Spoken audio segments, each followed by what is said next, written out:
एक बार की बात है, राजा अकबर व बीरबल दरबार में बैठे कुछ अहम मामलों पर चर्चा कर रहे थे। तभी बीरबल ने अकबर से कहा, मुझे लगता है कि ज्यादातर पुरुष चोरों के गुलाम होते हैं और अपनी पत्नियों से डर कर रहते हैं। बीरबल की यह बात राजा को बिल्कुल भी पसंद न आई। उन्होंने इस बात का विरोध किया। इस पर बीरबल भी अपनी बात मनवाने पर अड़ गए।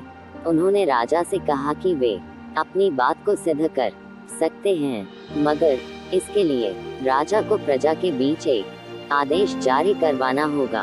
वह आदेश यह था कि जिस पुरुष के अपनी पत्नी से डरने की बात सामने आएगी, उसे दरबार में एक मुर्गी जमा करानी होगी।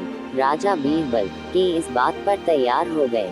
अगले ही दिन प्रजा के बीच आदेश कराया गया कि अगर यह बात सिद्ध हो जाती है कि कोई पुरुष अपनी पत्नी से डरता है, तो उसे दरबार में आकर बीरबल के पास एक मुर्गी जमा करवानी होगी।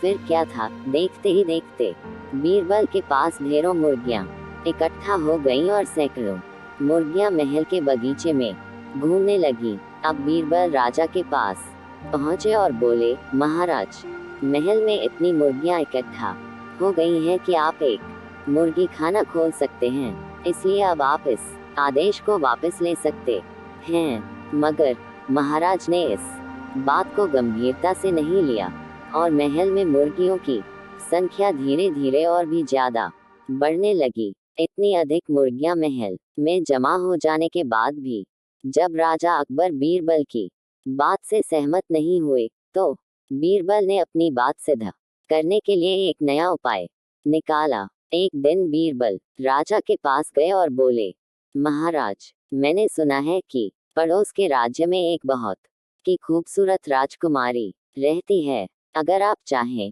तो क्या मैं आपका रिश्ता वहां पक्का कराऊं? यह सुनते ही राजा चौंक उठे और बोले, बीरबल, तुम ये कैसी बातें कर रहे हो?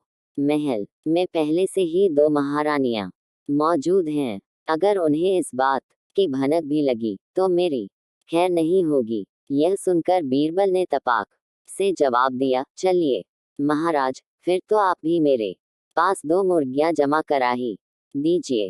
राजा बीरबल का ऐसा जवाब सुनकर शर्मा गए और उन्होंने अपना आदेश उसी वक्त वापस ले लिया। अकबर बीरबल की इस कहानी से हमें यह शिक्षा मिलती है कि बातों की चतुराई से हम किसी भी बात को मनवा सकते हैं। जरूरत है तो बस बीरबल की तरह चतुराई से अपना पक्ष रखने की। अगर आपको कहानी अच्छी लगी हो तो वीडियो को लाइक तथा चैनल को सब्सक्राइब जरूर करें। धन्यवाद।